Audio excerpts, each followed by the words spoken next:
we will be using these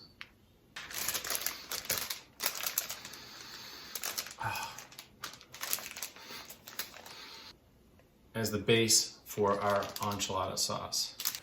You'll need fresh Roma tomatoes for this recipe, about 3/4 pounds, or it ends up being about 3 to 4 tomatoes depending on the size that you have.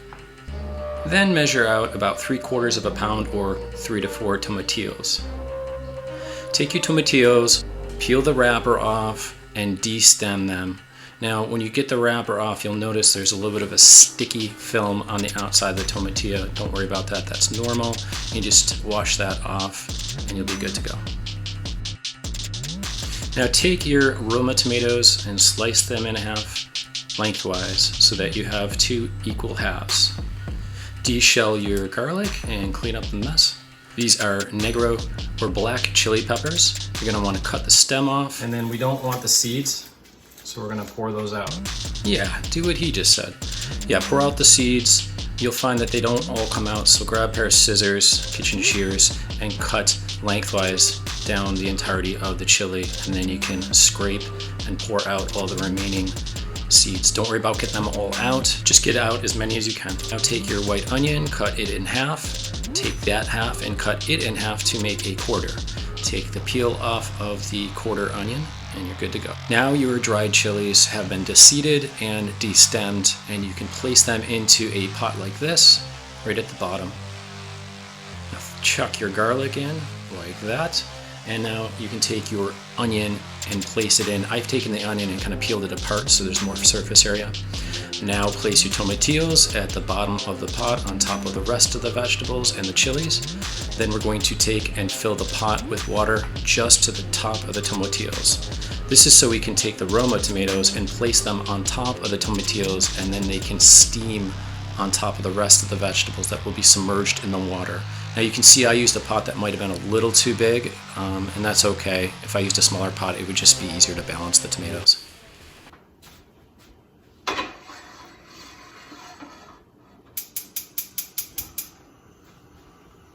Oh, don't forget to cover the pot. Let's tend to our enchilada sauce. See what happens.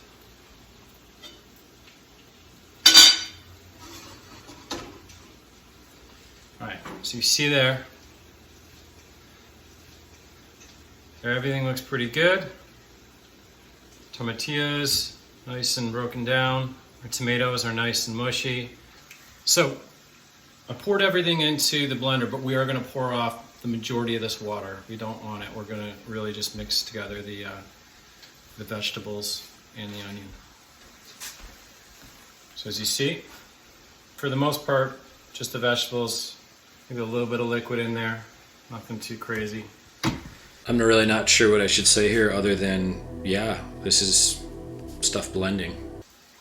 So instead of salt, I'm going to use some chicken bouillon, just to add a little extra flavor. And there you go. I mean, come on, look at that. Nice, deep, thick, bubbly, red deliciousness. I'm so ready to eat this. Put it on my enchiladas. It's that simple. Homemade enchilada sauce. Just a couple ingredients. A little bit of a quick boil, and then throw it in the blender. I think anyone can do this. If I can do it, right? You can do it. Right? Do it.